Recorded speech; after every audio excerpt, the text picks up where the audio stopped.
telling you. Because I'm you're in no answering on position this to question. dictate that. That's Remember, exactly allow right. yourself The to be in a from very the bad very position, beginning and of he's the happens. war. We have our military equipment. This war would have been over in 2 weeks. In 3 okay? days, I heard it from Putin. In 3 days, this is something. रूस Ukraine के बीच चल रहे युद्ध को रोकने के लिए white house में एक बैठक की गई।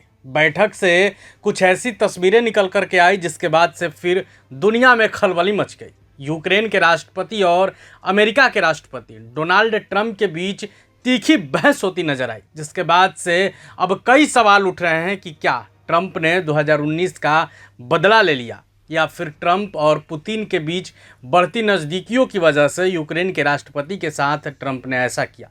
नमस्कार, मेरा नाम राजकमल है और आपने प्रभात खबर देखना शुरू कर दिया है। आज के इस वीडियो में हम आपको वो तमाम चीज़ें बताएंगे जो कैमरे के पीछे हुई। आखिर ट्रंप और यूक्रेन के राष्ट्रपति को क्यों बहस करना पड़ा, आखिर ऐसी क्या नौबत आ गई। चलिए हम आपको इस रिपोर्ट में सब कुछ विस्तार से बताते हैं। अमेरिकी राष्ट्रपति डोनाल्ड ट्रंप और यूक्रेन के राष्ट्रपति जेलेंस्की के साथ कैमरे पर जिस तरह से तू मैं हुई, वह 21वीं शताब्दी के लिए अनहोनी घटना है। दो देशों के राष्ट्राध्यक्ष, वह भी कैमरे के सामने, अगर इस तरह से एक दूसरे को नीचा दिखाने की कोशिश करेंगे तो उसका असर पूरे विश्व पर पड़ेगा। जेलेंस्की और ट्रंप खनिज सौदे को लेकर एक साथ आए थे। इन दोनों के बीच व्हाइट हाउस के ओवल ऑफिस में वार्ता हो रही थी। शुरुआत अच्छी थी और दोनों एक दूसरे के साथ सहज भी थे, लेकिन वार्ता में नाटकीय मोड़ आ गया और आरोप प्रत्यारोप का दौर चेतावनी तक पहुंच गया। स्थिति इतनी बिगड़ी कि जेलेंस्की को व्हाइट हाउस से जाने तक के लिए कह दिया गया। अब सवाल यह है कि जब दोनों नेताओं के बीच, जब दोनों राष्ट्राध्यक्षों के बीच शुरुआत अच्छी हुई, अच्छे तरीके से बातचीत चल रही थी, तो फिर अचानक ऐसा क्या हुआ कि दोनों के बीच टकराहट शुरू हो गई। दरअसल यूक्रेन के राष्ट्रपति जेलेंस्की और ट्रंप के बीच होने वाले समझौते के बीच टकराहट तब हुई जब अमेरिकी उपराष्ट्रपति जेडी वेंस ने जेलेंस्की से युद्ध विराम की बात की। उन्होंने कहा कि कूटनीति के तहत इस समस्या का समाधान निकाला जाना चाहिए। वेंस के इस बात से जेलेंस्की नाराज हो गए और कहने लगे कि कौन सी कूटनीति। फिर बात इतनी बढ़ी कि जेलेंस्की को व्हाइट हाउस छोड़ना पड़ा। ट्रंप खींचे हुए नजर आए और जेलेंस्की को चेतावनी तक दे दी।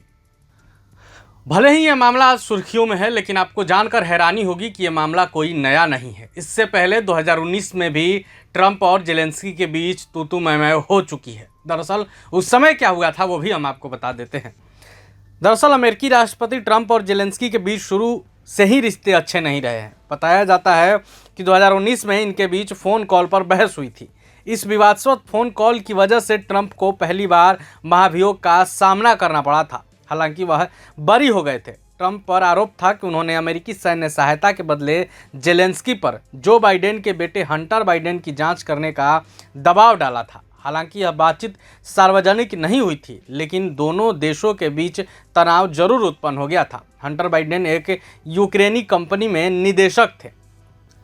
ट्रंप ने जेलेंस्की को तानाशाह करार दिया और कहा कि यह आदमी युद्ध विराम नहीं चाहता है। इसके बाद पूरा यूरोप जेलेंस्की के पक्ष में नजर आ रहा है। फ्रांस के राष्ट्रपति इमैनुअल मैक्रों ने जेलेंस्की का समर्थन किया और रूस को हमलावर बताया। वहीं यूरोपीय आयोग के अध्यक्ष उर्सुला वॉन डेर लीयन भी जेलेंस्की की साइड ली और उनके हिम्मत की दाद दी। जर्मनी भी जेलेंस्की के साथ दिखा, जबकि इटली ने कूटनीतिक पहल की बात कही। अमेरिका के सांसद राजा कृष्णमूर्ति ने राष्ट्रपति ट्रंप और उपराष्ट्रपति वेंस की आलोचना की और कहा कि जेलेंस्की के साथ अपमानजनक व्यवहार किया गया। अमेरिकी लोग यूक्रेन के साथ खड़े हैं, भले ही राष्ट्रपति ट्रंप पुतिन के साथ हो। ट्रंप और जेलेंस्की के बीच बहस के बाद एक बार फिर से मुद्दा गर्म हो गया है कि आखिर रूस और यूक्रेन के बीच का पूरा माजरा क्या है। दरअसल रूस यूक्रेन के बीच 20 फरवरी 2022 से युद्ध जारी है। इसके पीछे कई वजह बताए जाते हैं। सबसे बड़ी वजह यह है कि रूस यह मानता है कि यूक्रेन उसका हिस्सा है। यूक्रेन नाटो का हिस्सा बनना चाहता है, जिसकी वजह से रूस नाराज था। रूस ने अलगाववादियों को सहायता दी और वह इस बात से भी नाराज था कि यूक्रेन सोवियत संघ से अलग हुआ। यूक्रेन यूरोप के साथ जाना चाहता था, जिसकी वजह से रूस ने उस पर हमला किया। हालांकि अब चर्चा का विषय बना हुआ है कि आखिर जेलेंस्की के साथ ट्रंप ने व्हाइट हाउस में ऐसा क्यों किया। अब पूरा यूरोप भी लगभग जेलेंस्की के साथ है। ट्रंप की जमकर आलोचना हो रही है। फिलहाल आगे क्या कुछ होता है उस पर हमारी नज़र बनी रहेगी। पल पल की अपडेट हम आपको देते रहेंगे। आप बने रहे प्रभात खबर के साथ। शुक्रिया। प्रभातखबर.com, विश्वास वही, रफ्तार नहीं।